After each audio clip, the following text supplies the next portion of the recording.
రీతిగా దేవుడి మందిరంలో మరి ఈ రీతిగా మా నాన్నగారి జ్ఞాపకార్థ కోరికను కొద్ది మందితో జరిగించాలని చిన్న ఆలోచనతో మరి ఈ రీతిగా మందిరంలో ఏర్పాటు చేయడానికి ప్రభు కృపనిచ్చారు.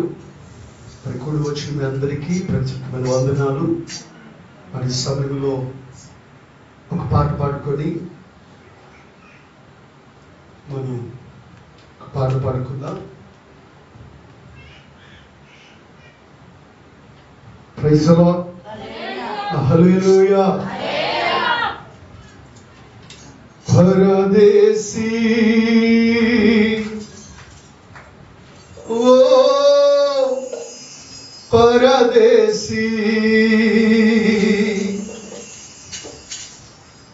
ఎటు చూచినా ఎడారులే ఎందు పోయినా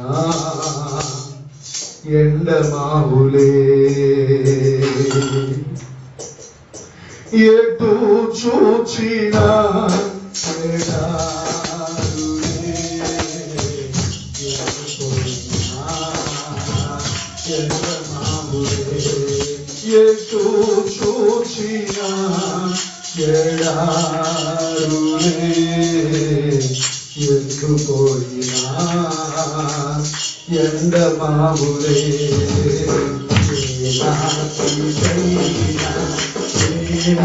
నాటికైనా ఈ కాయము మాయమవులే కాయము నాటికైనా యేసయ్యను చేరును న్యాయము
Hare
సమయంలో శ్రేష్టమైన వర్తమానంలోకి వెళ్ళే ముందుగా కొన్ని మాటలు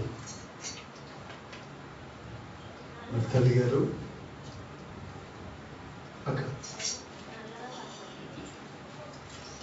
కొన్ని మాటలు మనం ధ్యానం చేద్దాం, కొన్ని మాటలు మనం విందాం. అక్కడ నా గురించి కొన్ని మాటలు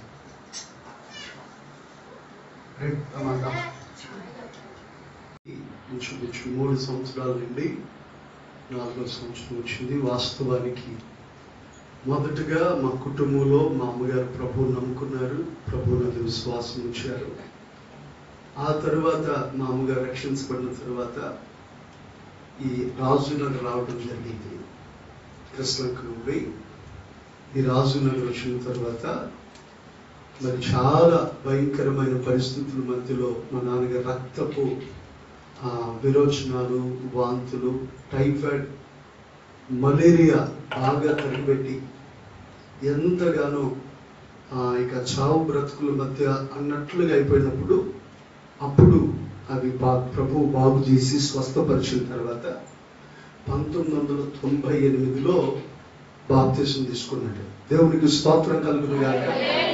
సుమారు ఇప్పటికీ 98 అంటే 22 సంవత్సరాలు. ఇప్పుడు మా నాన్నగారు రక్షించబడ్డారు.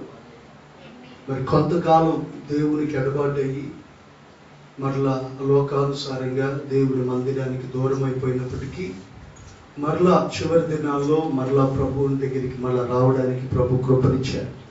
దేవునికి స్తోత్రం. మరి ఇంచుమించు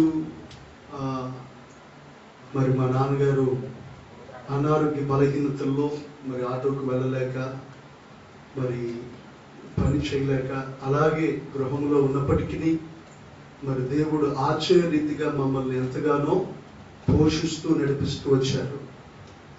అయితే ఏదైనా అనారోగ్యం వచ్చి ఏదైనా టాబ్లెట్లు తెస్తానన్నా కూడా ఎందుకయ్యా నేనే ఏ పనికి వెళ్ళట్లేదు, మళ్ళీ నేనున్నందువల్ల నీ ఖర్చని అసలు ఏనాడు ఆ టాబ్లెట్లు కూడా హార్ట్ అటాక్ వచ్చి హాస్పిటల్లో నెలకు సరిపడే టాబ్లెట్లు రాస్తే వెళ్తాను తీసుకొస్తానన్నా కానీ వద్దు, నా వల్ల నీకు ₹1 కూడా ఖర్చు అవ్వకూడదు, ఎందుకంటే నేను సంపాదించింది ఏం లేదు అని చెప్పి చాలా బాధపడుతూ ఉండేవారు.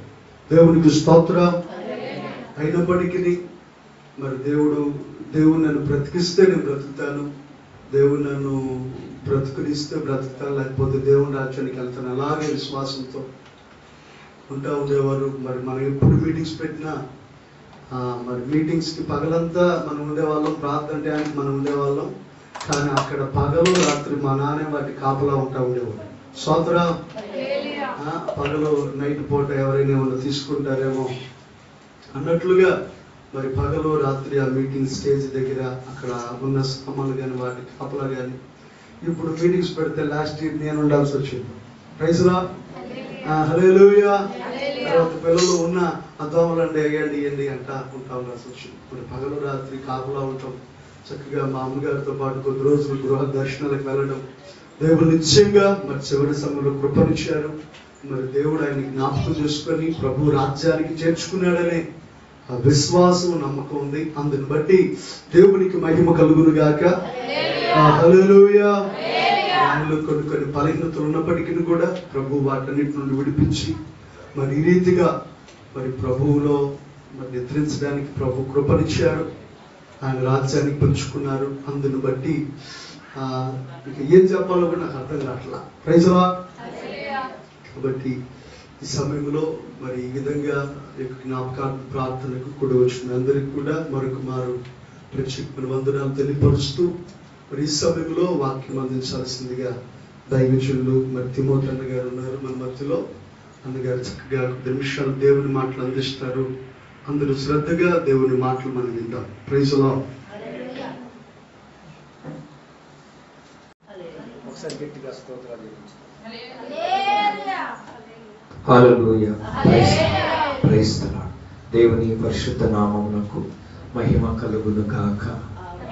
మన ప్రభువును రక్షకుని యేసుక్రీస్తు నామములో నేను అంతకాలం ప్రభువుని స్తుతిస్తున్నాను. నాకు సమయాన్ని ఇచ్చిన పాస్టర్ ఎలీసా పాస్టర్ గారికి వందనాలు. ఈరోజు పాస్టర్ గారి యొక్క నాన్నగారి యొక్క జ్ఞాపకార్థ కూడిక. బైబిల్ చెప్తుంది నీతిమంతులను జ్ఞాపకం చేసుకునుట ఆశీర్వాదకరం అని బైబిల్ చెప్తుంది సామెతల గ్రంథంలో. ఎంతో ఆశీర్వాదం. చివరి టైంలో కూడా ఎంతో పరిచర్య చేశారు. మరి పాస్టర్ గారు చెప్పారు మరి అమ్మగారితో గృహ దర్శనాలకు వెళ్ళారని. చివరి టైంలో కూడా మీటింగ్స్ పెట్టినప్పుడు మరి ఎంతో పరిచర్యలో ఉన్నారని చెప్పారు. ఎంతో సంతోషం. దేవునికి స్తోత్రం. హల్లెలూయా. మరి ఆయన తండ్రి గారు ఇప్పుడు విశ్రాంతిలో ఉన్నారు. ఎక్కడ ఉన్నారండి? విశ్రాంతిలో ఉన్నారు. అది పరదేశ్. అంటే దేవుని ప్రజలకు విశ్రాంతి నిలిచి ఉన్నదంట. రెస్ట్ తీసుకుంటున్నారు. అంటే ఎలాంటి విశ్రాంతి అంటే నెమ్మది ఉంటుంది అక్కడ, సమాధానం ఉంటుంది అక్కడ, సంతోషం ఉంటుంది, ఏ కరోనా గొడవలు ఉండవు. నిజంగా తండ్రి గారు ముందుగా వెళ్ళి ఆ విశ్రాంతిలో ఆనందంగా ఉన్నారండి. నిజంగా ధన్యులు. మనకంటే ముందుగా నీతిమంతులు లోకాన్ని విడిచి వెళ్ళిపోయారు. వారు ధన్యులని బైబిల్ చెప్తుంది. హల్లెలూయా. ఒక చిన్న మాట ధ్యానం చేద్దాం. బైబిల్లో 116వ కీర్తన 15వ వచనాన్ని మనం చదువుకుందాం. 116వ కీర్తన 15వ వచనాన్ని చదువుకుందాం. యెహోవా భక్తుల మరణము ఆయన దృష్టికి విలువ గలది. చాలండి. యెహోవా భక్తుల మరణం ఆయన దృష్టికి విలువ గలది. దేవునికి మహిమ కలుగును గాక. హల్లెలూయా. మరి దేవుని దృష్టికి మరి ఒక నీతిమంతుని యొక్క మరణం విలువైనదని బైబిల్ చెప్తుంది. యెహోవా భక్తుల మరణం అక్కడ క్లియర్గా చెప్పారు. భక్తులు, భక్తి, నీతితో కూడిన భక్తి ఎవరైతే చేస్తారో వారి యొక్క మరణము దేవుని దృష్టికి విలువైనది. అలాగనే తండ్రి గారు ఆయన మరి ఈ 4వ సంవత్సరం జ్ఞాపకార్థం 3 సంవత్సరాలు పూర్తి చేసుకున్న 4వ సంవత్సరం నిజంగా భక్తులు బైబిల్లో మనం చూస్తే భక్తులను దేవుడు తీసుకుంటాడంట. భక్తులు కొనిపోబడతారంట. Praise the Lord. హల్లెలూయా. యెషయా గ్రంథం 49వ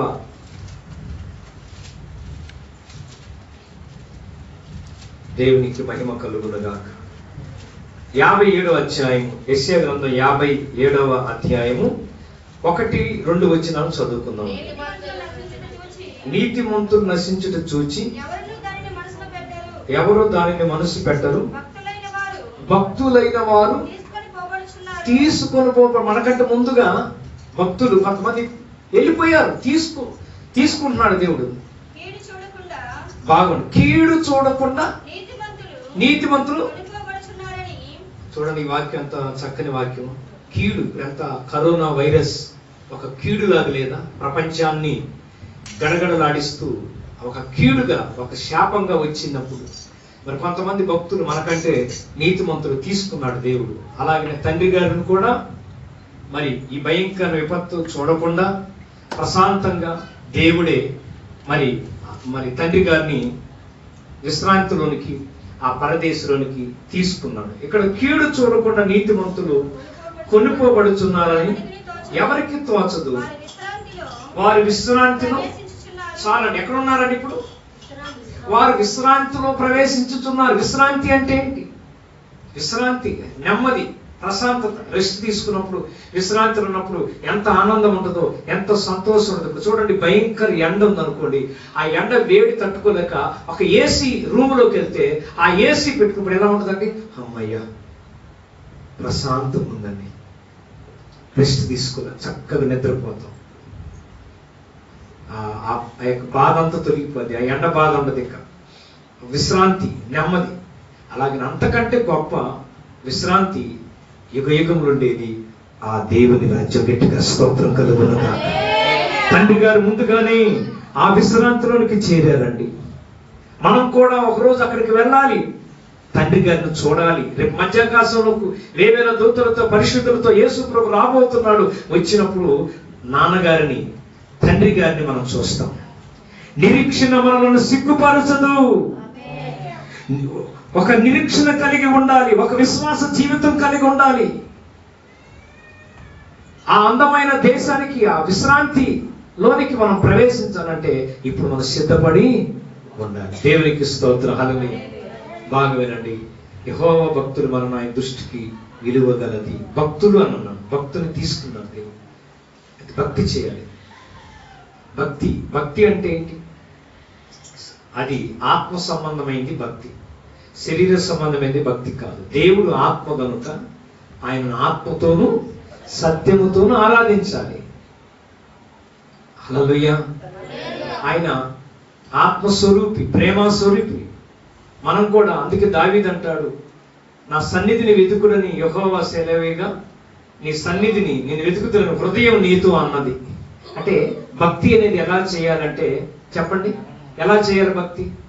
అది హృదయంలో నుంచి రావాలి. నువ్వు చప్పట్లు కొట్టినా అది హృదయం నుంచి రావాలి. హృదయం నుంచి రాకుండా ఏదో చప్పట్లు కొట్టడం కాదు భక్తి కాదు. నువ్వు పాట పాడినా ఆ పాట ఎలా రావాలంటే నీ గుండెల లోతులోంచి నువ్వు పాట పాడితే దేవుడు సంతోషిస్తాడు.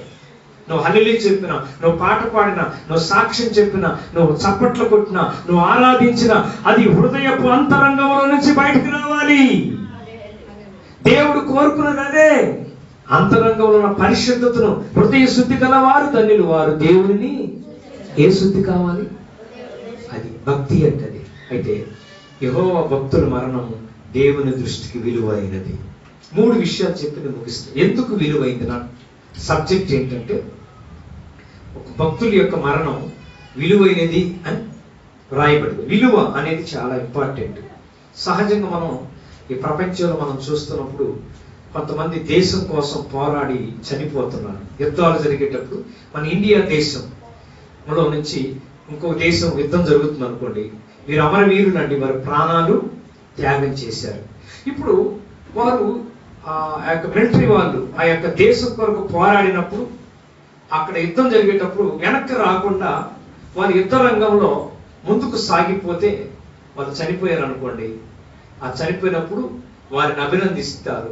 దేశం ఆ మరణాన్ని విలువగా ఎంచుతుంది. కల్లం సంతోష్ బాబు గారు మన తెలంగాణ అంటే మన తెలుగు ఆయన చనిపోయినప్పుడు మరి కేసీఆర్ 5 కోట్ల అమౌంట్ ఇచ్చి హైదరాబాద్ లో ఒక స్థలం ఇచ్చి ఆమెకు డిప్యూటీ కలెక్టర్ ఉద్యోగం ఆయన భార్యకి ఇచ్చారు. అంటే ఎందుకు అంటే ఆ మరణాన్ని స్వాగతించి మన దేశంలో ఒక వ్యక్తి ఇంకో శత్రు దేశం యుద్ధంలో పోరాడి దేశం కొరకు ప్రాణాలు అర్పించాడని ఈ దేశం ఏం చేసింది? ఆ మరణాన్ని చెప్పాలి మీరందరూ విలువగా ఎంచింది. కానీ ఆ దేశం విలువగా ఎంచదు.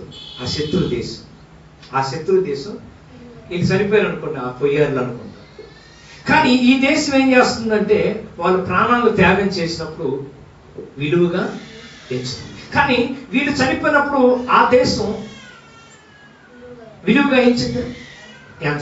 మరి ఈ ఇండియా దేశంలో ఒక సైనికుడు చనిపోతే ఈ దేశం ఎలా ఎంచుతుంది?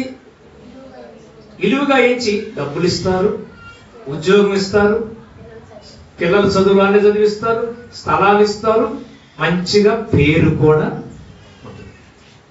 మరి ఈ లోకంలో ఒక దేశం కోసం ప్రాణం పెడితే ఆ మరణాన్ని విలువగా అర్పిస్తే, నిజమైన దేవుడి కోసం ప్రయాసపడితే, త్యాగం చేసి నువ్వు దేవుని కొరకు మరణిస్తే అది ఎంతో గొప్ప విలువ. గట్టిగా స్తోత్రం కలుగును. హల్లెలూయా. నాకు అనిపించింది, ఇప్పుడు ఆ వ్యక్తికి 5 కోట్ల అమౌంట్ ఇచ్చారు, హైదరాబాద్ లో స్థలం ఇచ్చారు, డిప్యూటీ కలెక్టర్ ఉద్యోగం వారి భార్యకి ఇచ్చారు. మరి యేసయ్య ఎంత ఇస్తాడని ఒకసారి ఆలోచించారు. ఆఫ్టర్ ఒక దేశం కోసమే నిలబడి ప్రాణాలు అర్పిస్తే ఇండియా దేశం ఆ మరణాన్ని స్వాగతించి విలువగా ఇచ్చి ఎంతో ఇస్తే, మరి దేవుడు రేపు పరలోకంలో ఏమిస్తాడు? అందుకు పౌలు అంటాడు, నీతి కిరీటం ఇచ్చాడు నాకు అంటాడు దేవుడు. నీతి కిరీటం దర్శనముగా దర్శించిన పరిశుద్ధ పౌలుకు, నీతి కిరీటము దర్శనముగా దర్శించిన పరిశుద్ధ పౌలుకు, విశ్వాసము కాచినాము, జయ జీవితము నీచినాడు, విశ్వాసము కాచినాము, జయ జీవితము నీచినాడు, సర్వోన్నతుడా నీవే నాకు ఆశ్రయదుర్గము, ఎవరు లేరు నాకు ఇలను, ఎవరు లేరు నాకు ఇలను, ఆదరణ నీవేనా, ఆనందం నీవేగా, ఆదరణ నీవేగా, ఆనందం నీవేగా. హల్లెలూయా. దేవుని కోసం మనం ప్రయాసపడితే ప్రయాస ప్రభువులో వ్యర్థం కానీ కాదు. తండ్రి గారు చివరి టైంలో కూడా ఎంతో పరిచర్య, అంత వయసులో కూడా మరి ఎంతో పరిచర్యలో తగ్గించుకొని ఉన్నారు, దేవుని కొరకు నిలబడ్డారు. ఖచ్చితంగా అక్కడ తండ్రి గారికి బహుమానం ఉంది. స్తోత్రం. హల్లెలూయా. పరలోకానికి వెళ్ళిన తర్వాత దేవుడు ఆనందించి కిరీటం పెడతాడు. హల్లెలూయా. కౌగిలించుకుంటారు, ఎంతో ఆనందిస్తాడు అనమాట. దేవుని కొరకు ప్రయాసపడితే. Praise the Lord. హల్లెలూయా. యెహోవా భక్తుల మరణం ఆయన దృష్టికి విలువైంది. ఎందుకు విలువైంది ఈ మరణం అంటే? దేవుడికి మహిమ కలుగును గాక. ఎందుకు విలువైందంటే ఒక 3 విషయాలు చెప్తాను, చాలా జాగ్రత్తగా వాక్యాన్ని మనం నేర్చుకుందాం. హల్లెలూయా. మొదటి పాయింట్, 1 కొరింథీయులకు రాసిన పత్రిక 6వ అధ్యాయం 20వ వచనాన్ని చదువుకుందాం. విలువ పెట్టి కొనబడిన వారు కనుక మీ దేహముతో దేవుణ్ణి మహిమపరచుడి. హల్లెలూయా. ఎందుకు విలువైందంటే విలువ పెట్టి కొన్నాడంట. ఏం పెట్టి కొన్నాడు? ఒక వస్తువు కొనాలంటే డబ్బులు ఇస్తాం మనం. ఫ్రిడ్జ్ కొనాలన్నా, లేకపోతే ఏసీ కొనాలన్నా, ఏదన్నా వస్తువు కొనాలంటే మనీ ఇస్తాం. ఆ మనీ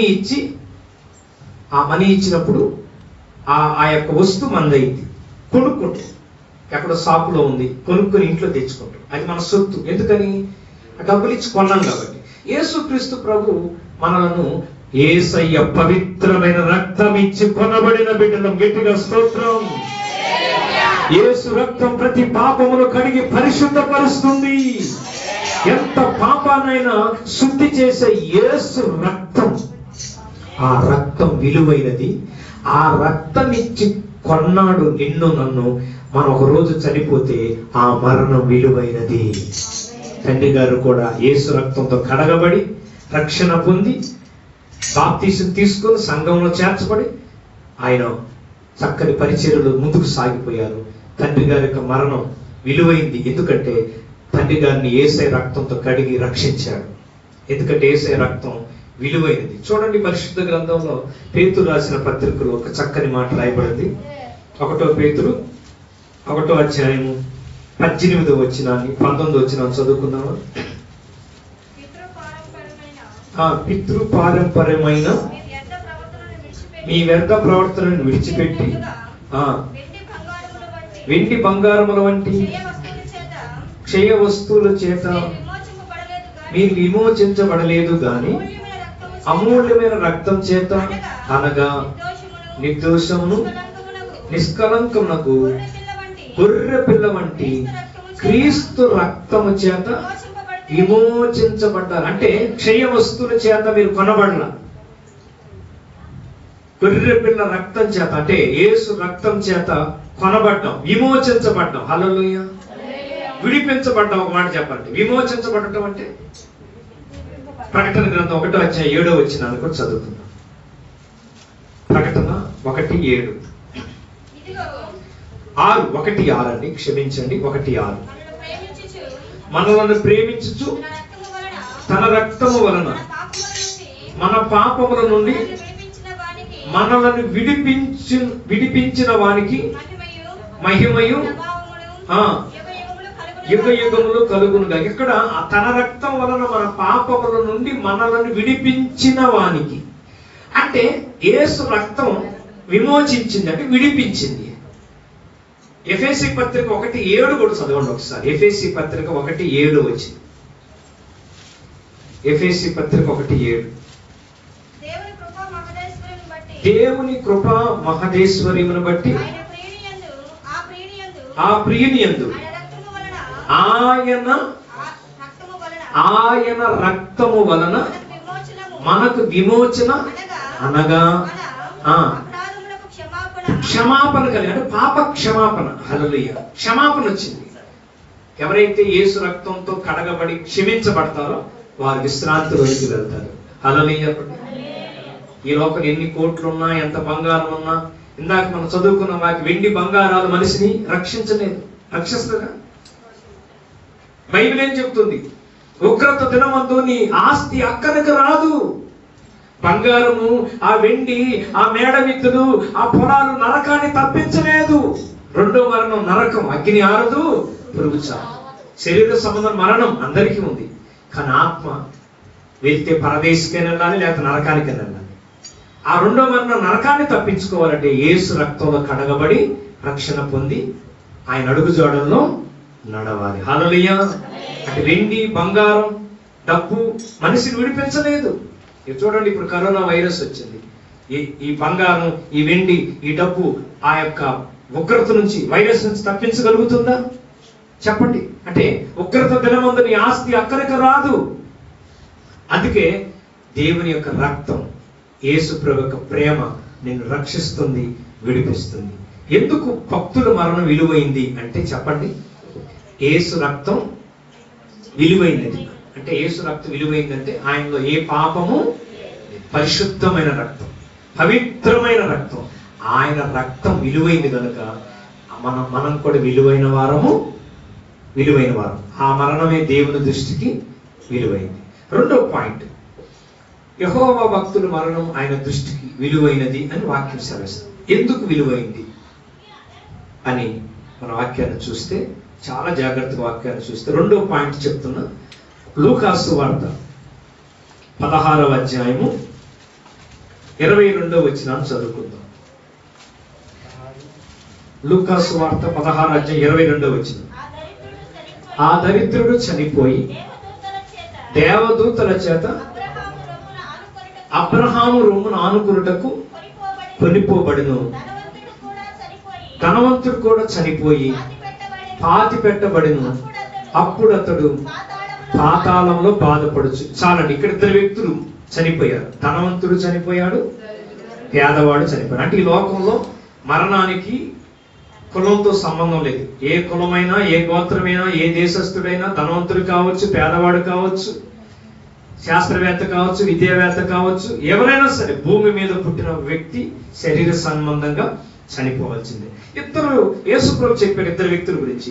ధనవంతుడు చనిపోయాడు, దరిద్రుడైన లాజరు చనిపోయాడు. అయితే ఇక్కడ మీరు గమనించినట్లయితే లాజరు దేవుని నమ్మాడు, యేసు ప్రభుని నమ్మాడు, రక్షించబడ్డాడు, మారు మనసు పొందాడు, పేదవాడు. ధనవంతుడు అన్ని ఆస్తి ఉంది, కోట్ల రూపాయల డబ్బు ఉంది. నా ప్రాణమా సుఖించుము, తినుము, త్రాగుము. తన ప్రాణంతో చెప్తున్నాడు, సుఖభోగాలు అనుభవిస్తున్నాడు. ఎన్నో కోట్ల డబ్బు, ఎన్నో పొలాలు, స్థలాలు ఉన్నాయి. కానీ మారు మనసు లేదు, రక్షణ లేదు, నిజ దేవుని నమ్మల. తెలుసు అతనికి యేసు ప్రభు దేవుడు అంటే తెలుసు. ఆయన మారు మనసు అంటే తెలుసా లేదా ధనవంతుడికి?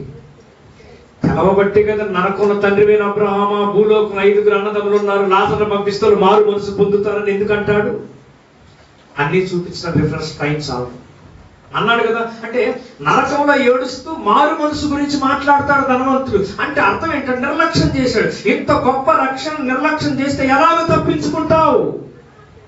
తప్పించుకున్నాడు, నిర్లక్ష్యం చేశాడు. నేను అనుకుంటున్నా బహుశా లాజరు చెప్పాడు, బీదవాడు యేసు ప్రభు గురించి చెప్పి నిర్లక్ష్యం చేశాడు, లెక్క చేయాల, తర్వాత నమ్ముకోవచ్చు. ఈరోజు చాలా మంది అంతే, బాప్తీసం తీసుకోండి, రక్షణ పొందాలి, బాప్తీసం తీసుకోండి అని అంటే. ఇప్పుడు కాదండి, 2020లో కరోనా వచ్చేసింది. మొన్న ఈ మధ్య బాప్తీసాలకు కూడా కృష్ణా నదికి వెళ్తే ఆటంకాలు జరిగినాయి అంట. ఎవరు చెప్తుంటే దీపం ఉన్నంత వరకు ఇల్లు చక్కబెట్టుకోవాలి. దైవజనుడు వాక్యం ఇచ్చుచున్నప్పుడు నేడే రక్షణ దినము, ఇప్పుడే బాప్తీసం తీసుకోండి, ఇప్పుడే మీ జీవితాన్ని సరి చేసుకుని వాక్యం చెప్పబడినప్పుడే సరి చేసుకోవాలి. తర్వాత సమయం పోయిందనుకోండి, తర్వాత ఏ క్షణం ఏం జరిగిందో హఠాత్తుగా కరోనా వైరస్ వచ్చింది కదా. ఇప్పుడు హఠాత్తుగా మరణం వస్తుందేమో. చూస్తే ఎంతో మంది చనిపోతున్నారు. ఒక చనిపోతే నిత్య నరకం, అగ్ని ఆరదు, పురుగు చావు. అయితే ప్రియమైన దేవుని బిడ్డలారా, యెహోవా భక్తుల మరణం ఆయన దృష్టికి ఎందుకు విలువ కలదని నేను చెప్పానంటే, రెండో పాయింట్, లాజరు చనిపోయినప్పుడు దేవదూతలు తీసుకెళ్తున్నారు ఆయన్ని. అది నా పాయింట్. ధనవంతుడు నరకంలో ఏడుస్తున్నాడు, పాతాళంలో బాధపడుతున్నాడు, ఏడుస్తూ. అబ్రహాము రొమ్మున అనుకున్నాడు లాజరు. అయితే ఇద్దరు చనిపోయారు. లాజరు చనిపోయేటప్పుడు 22వ వచనంలో మళ్ళీ చదవండి, 16:22. ఆ దరిద్రుడు చనిపోయి దేవదూతల చేత. ఇక్కడ దేవదూతలు తీసుకెళ్తారు. విలువైందా కాదా ఈ మరణం? రెండో సబ్జెక్ట్ ఏంటంటే, యెహోవా భక్తుల మరణం దేవుని దృష్టికి ఎందుకు విలువైంది అంటే, పరిశుద్ధమైన దేవదూతలు వస్తారు. గట్టిగా స్తోత్రం కలుగునుగాక. మనకు పరిచర్య చేయుట కొరకు దేవదూతలు మనకుండగా, మనకు పరిచర్య చేయుట కొరకు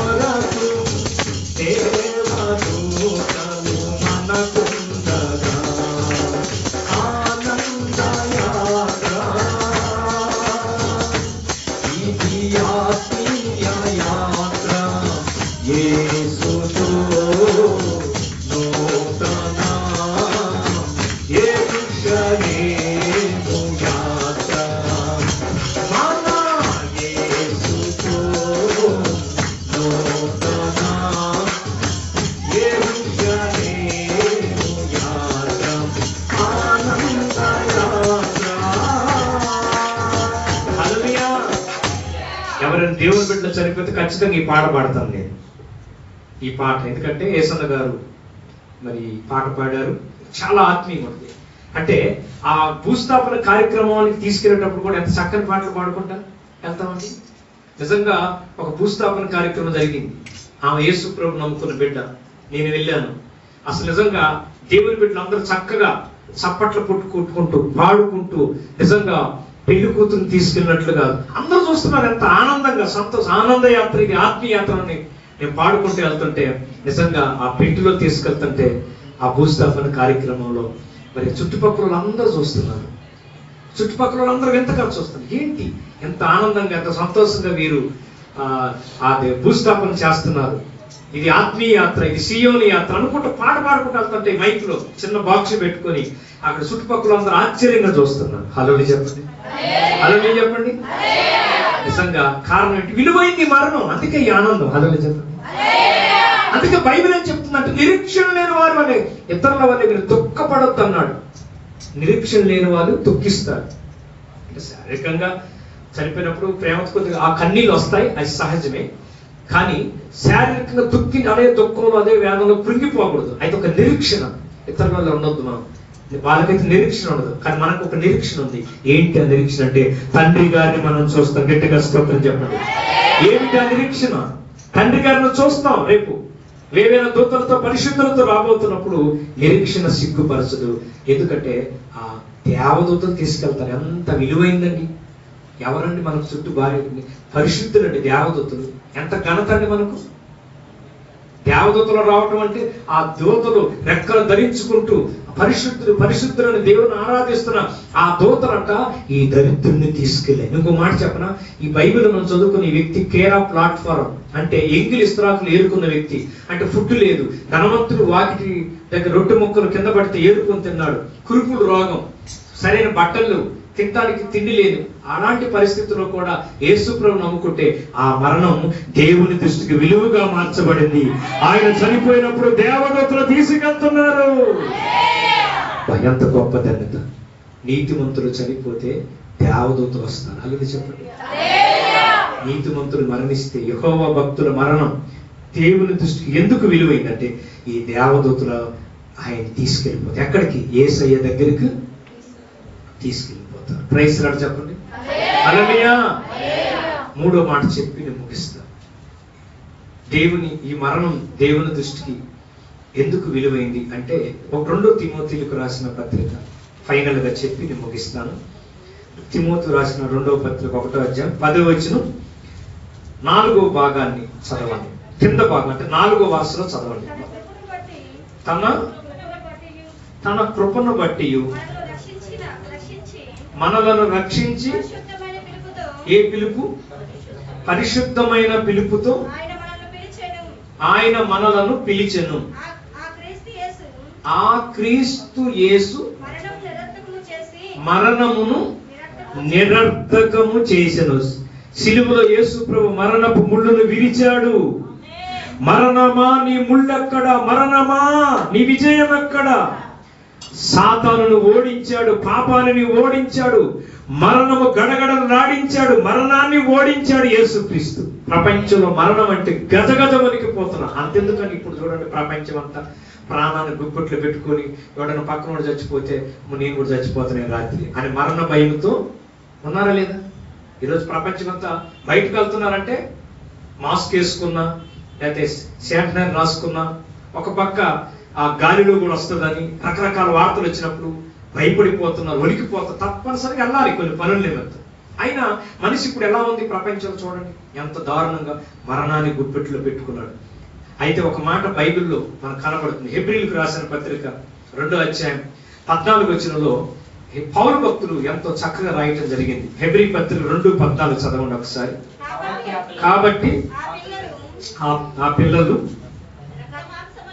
రక్త మాంసములు గలవారే, ఆ ప్రకారమే మరణము యొక్క, బాగా వినాలి, మరణము యొక్క బలము గలవారిని అనగా అపవాదిని, బాగా వినాలి, అపవాదిని మరణము ద్వారా నశింపచేయుటకు అండర్లైన్ చేసుకున్న మాట, జీవిత కాలం అంతయు మరణ భయము చేత దాస్యమునకు లోబడిన వారిని విడిపించే దేవుడు. గట్టిగా స్తోత్రం చెప్పండి. మరణ భయముతో ఉన్నావా? అయితే యేసు ప్రభు చెప్తూ వాక్యం ఏంటంటే, మరణానికి నువ్వు భయపడవద్దు. మరణ భయమును, జీవిత కాలం అంతా మరణ భయముతో పీడించబడిన వారిని విడిపించడానికి యేసయ్య వచ్చాడండి. గట్టిగా స్తోత్రం చెప్పండి. యేసు ప్రభు ఎందుకు వచ్చాడు తెలుసా? మరణ భయాన్ని తొలగించడానికి. నేను ఒక మాట చెప్పిన, శరీర సంబంధ మరణం గురించి నేను చెప్పట్లేదు ఎక్కువ. రెండో మరణం ఉంది, భయంకరమైంది. ఆ మరణం అంటే భయంకరమైంది. ఆ మరణ భయం ఒక్కరోజు కాదండి, యుగ యుగాల అగ్ని ఆరదు. అసలు యేసు ప్రభు ఎందుకు వచ్చాడు ఈ లోకానికంటే, రెండో మరణాన్ని తప్పించడానికి యేసు ప్రభు వచ్చాడు. యేసు ప్రభు యొక్క మరణం ఎందుకు ఆయన మరణించాడంటే, సాతాను నశింప చేయడానికి, సాతాను కోరలను ఓడబీకేశాడు. హల్లెలూయా. ఇప్పుడు మీరు పామును చూసారా? పాము కాటేసినప్పుడు విషం వస్తుంది.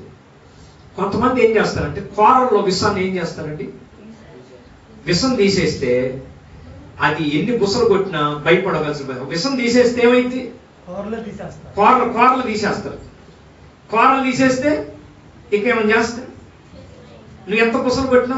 ఈ సిలువలో యేసు ప్రభు సాతాను పళ్ళు ఎర్రగొట్టేశాడు. గట్టిగా చప్పట్లు కొట్టండి. సాతాను ఓడించాడు. ఇంకో మాట చెప్పనా? మరణం అంటే అందరికి భయం, యేసయ్య అంటే మరణానికి భయం అంట. గట్టిగా స్తోత్రం. ది గ్రేట్ అలెగ్జాండర్ చక్రవర్తి కూడా వణికిపోయాడు. కానీ మరణం అంట యేసు ప్రభు సిలువ దగ్గరికి వచ్చి మరణం అంట సెల్యూట్ కొట్టిందంట. మరణం అంట యేసు ప్రభుని చూసి భయపడిపోయిందంట. మూడో దినాన తిరిగి లేచాడు యేసుక్రీస్తు. అందుకోసమే మరణాన్ని జయించి మరణాన్ని నిరర్థకం చేసిన యేసయ్యను నమ్ముకున్న వారి మరణం విలువైనది. యెహోవా భక్తుల మరణం ఎందుకు విలువైందంటే నిరర్థకం చేసి. ఇంకో మాట చెప్పనా? ఇప్పుడు మనం పరదేశికి వెళ్ళారు భక్తులు, రేపు పరలోకం ఉండబోతున్న యుగ యుగాలు.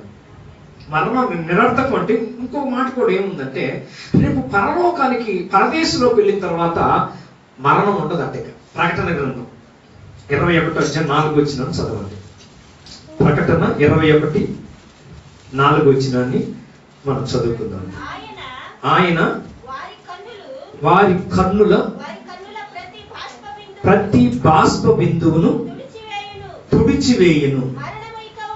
ఒకసారి మీరు గట్టిగా చెప్పండి నాతో, మరణము ఇక ఉండదు. గట్టిగా స్తోత్రం చెప్పండి. ఎంతో అందమైనది నా దేశము, అసమానమైనది నా దేశము. దూతలు పాడుచుందురు పరమందునా, శివరత్నమునకు పాడుచుందురు పరలోకము నా దేశము. పరదేశినే నీలా మాయాలోకమేగా నేను యాత్రికుడను. పరలోకము నా దేశము. పరదేశినే నీలా మాయాలోకమేగా నేను యాత్రికుడను. మరణం నిరర్థకం చేసేసాడు యేసయ్య. రెండో మరణం. ఇప్పుడు క్రీస్తు యేసును అందున్న వారికి శిక్ష లేదు. పరలోకానికి మరణం ఉంటుందా? మరణమేక ఉండదు. దుఃఖం ఉండదు, ఏడుపు ఉండదు, కన్నీరు ఉండదు. పరలోకానికి వెళ్ళిన తర్వాత కష్టాలు ఉంటాయండి. అక్కడ కరోనా వ్యాధి రాదు, అక్కడ వైరస్ రావు, తుఫాన్ రాదు. అక్కడికి ఏంటండి, అక్కడ భూకంపాలు వస్తాయా? ఒక మాట చెప్పాలంటే పరలోకం ఎలా ఉంటుందంటే ఆకలి ఉండదు. అక్కడ ఏముండదు. ఈ లోకం అంతా ఆకలి రాజ్యమేగా. మొన్నటి దాకా లాక్డౌన్ చేసినప్పుడు 2 నెలలు ఆకలి బాధ ఏంటో జనాలకు అర్థమైంది. కొంతమందికి ఆకలి బాధ, ఆకలి వేదన. కొంతమంది వలస కూలీలు పస్తులు కూడా ఉన్నారంట. ఆకలి బాధ ఏంటో వారికి అర్థమైపోయింది. కానీ పరలోకానికి వెళ్ళిన తర్వాత అంతెందుకంటే లాజరు గురించి మనం చూస్తే బైబిల్లో ఆకలితో బాధపడ్డా లేదమ్మా. దేవదూతలు తీసుకెళ్లి పరలోకాన్ని తీసుకెళ్తే ఆ బాధ ఉందా లాజరుకి? అసలు నిజంగా అది బెస్ట్ కదా. యుగ యుగంలో ఆకలి ఉండదు. ఏముండదు చెప్పండి? వండుకునేది ఉంటుంది. అక్కడ గ్యాస్ బండలతో పని, బియ్యం, రైస్, కూరగాయలు తెచ్చుకోవాలి అని బాధలు ఉంటాయండి. అదండి విలువైంది. మరణం ఎందుకు విలువైందని తెలుసా? అక్కడ ఆకలి ఉండదు, ఇంకోటి దాహమే. మరి మంచినీళ్ళు తాగాలి ఇక్కడ, లేకపోతే జ్యూస్ తాగాలి. ఇక్కడ నీళ్ళు ఎంత అవసరం, అక్కడ ఏమి దాహం ఉండదు, అక్కడ రోగాలు ఉండవు. హల్లెలూయా. ఏముండవు? రోగాలు ఉండవు, కష్టాలు ఉండదు, కన్నీరు ఉండదు. అక్కడ ఏముంటదంటే యుగాయుగముల ఆనందం ఉంటుంది. సియోను పాటలు పాడుతూ సియోనుకు తిరిగి వస్తారు. యేసు రక్తంలో కడగబడిన వధువు సంఘం ఆ బంగారు వీధులను నడవబోతున్నారు. బంగారు వీధుల్లో నడిపించబోతున్నాడు. మన వీధులు సిమెంట్ రోడ్లు నడిస్తేనే మనకి అంత ఆనందము. మన వీధికి ఏం వేశారంట? సిమెంట్ రోడ్లు వేశారు. ఇంకో మాట చెప్పనా, రేపు మనలను సువర్ణ వీధుల్లో నడిపించబోతున్నాడు నా యేసయ్య. సువర్ణ వీధులలో నడిపించెదవా నా యేసయ్యా. సువర్ణ వీధులలో నడిపించెదవా నా యేసయ్యా.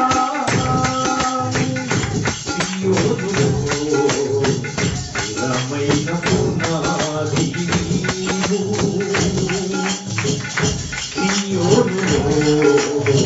స్థిరమైన పునాది నీవు.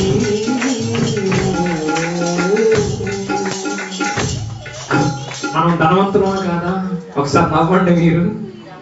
ధనవంతులే. అసలు ఎవరిళ్ళకైనా ఈ స్టైల్స్ ఉంటాయి, కాస్ట్లీ రాళ్ళు ఉంటాయి. బంగారంతో ఏమన్నా స్టైల్ చేస్తారా?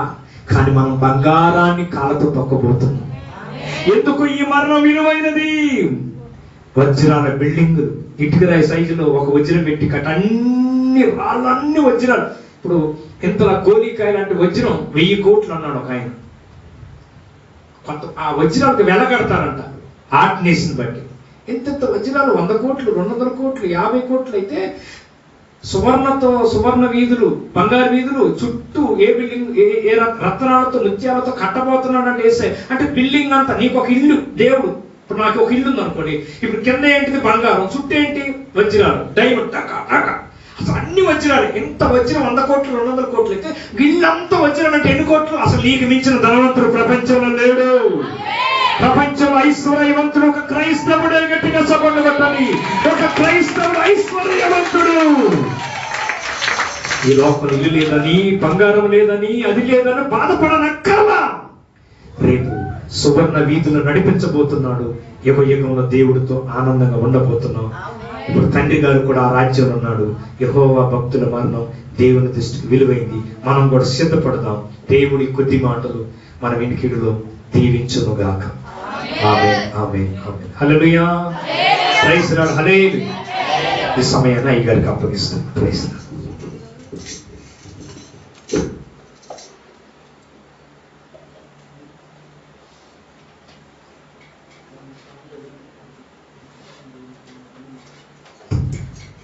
Praise Lord. మరి ఇప్పటి వరకు చక్కని వర్తమానం అందించినటువంటి దైవజనుడు తిమోతన్న గారికి ప్రత్యేకమైన వందనాలు. అలాగే కుడి వచ్చిన మీ అందరికీ ప్రత్యేకమైన వందనాలు. ప్రార్థనతో మనం కూడికను ముగించుకున్నాం. ఇప్పటి వరకును ఈ సమయంలో ప్రభు మనం నడిపించిన విధానాన్ని బట్టి ఆయన పరిశుద్ధ నామానికి స్తోత్రాలు చెల్లిద్దాం. స్తోత్రం, స్తోత్రం, స్తోత్రం, స్తోత్రం, స్తోత్రమయ్యా, స్తోత్రం, స్తోత్రం.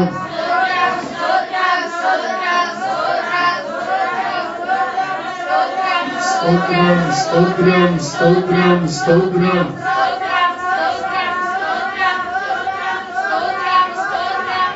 వాక్య పరిచర్య ద్వారా ప్రభు మాట్లాడిన ప్రతి మాటను బట్టి స్తోత్రాలు చెల్లిద్దాం.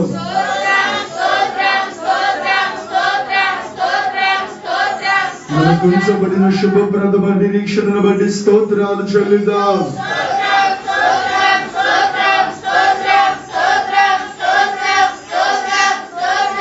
నిశ్చయముగా దేవుని యొక్క సన్నిధి ప్రసన్నత కొరకు స్తోత్రాలు చెల్లిద్దాం.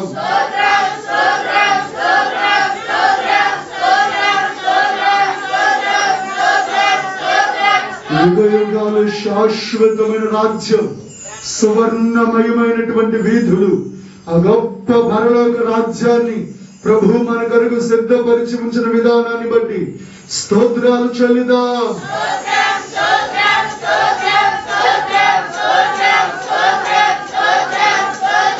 స్తోత్రం స్తోత్రం స్తోత్రం.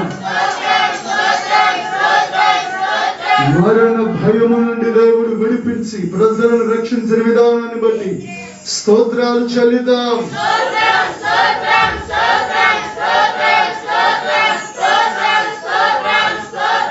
హల్లెలూయా హల్లెలూయా హల్లెలూయా. పరిశుద్ధుడా, మహోన్నతుడైన మా తండ్రి, మహోన్నతమైన మీ నామాన్ని బట్టి మిమ్మల్ని స్తుతిస్తున్నామయ్యా. ఈ సమయంలో నీ బిడ్డలమైన మా అందరి హృదయములతో మీరు మాట్లాడిన మాటలను బట్టి మీకు వందనాలు అయ్యా. మీ యందు భయభక్తులు కలిగిన వారి మరణం విలువైనదని, శ్రేష్టమైనదని, శ్రేష్టమైన రాజ్యమును మీరు మా కొరకు సిద్ధపరిచించినారని ఈ రాసుని ముఖాంతరములో నుండి మా అందరితో మీరు మాట్లాడారు. మీరు మాట్లాడిన విధానమునంతటిని బట్టి మీ నామాన్ని స్తుతిస్తున్నా. వాక్యం అందించినటువంటి దైవజనులను బలపరచండి, అభిషేకించండి. మీ కృపను, మీ సన్నిధిని తోడుగా ఉంచమని వేడుకొంచున్నాం. అదే రీతిగా ప్రభువా జ్ఞాపకం చేసుకోనండి అయ్యా. కుడి వచ్చిన బిడ్డలందరినీ జ్ఞాపకం చేసుకోనండి. క్షేమాన్ని, నిరీక్షణను దయచేయండి. మీ బిడ్డల కుటుంబాల చుట్టూ కాపుదలనివ్వండి. ఏ విధమైన సాతాను శోధనలో ఏలుబడి అయ్యా లేకుండా సురక్షితమైన నీ కృపా రెక్కల నీడలో మీ బిడ్డలను భద్రపరిచి స్థిరపరచమని నజరేయుడైన యేసయ్య పరిశుద్ధ నామములో ప్రార్థన చేసి వేడుకొనుచున్నాము తండ్రి. పరలోకమందున్న మా తండ్రి, నామం పరిశుద్ధపరచబడును గాక, నీ రాజ్యం వచ్చును గాక, నీ చిత్తం పరలోకమందు నెరవేర్చున్నట్లు భూమిలో నెరవేరును గాక. నీ ఆహారం మాకు దయచేయండి.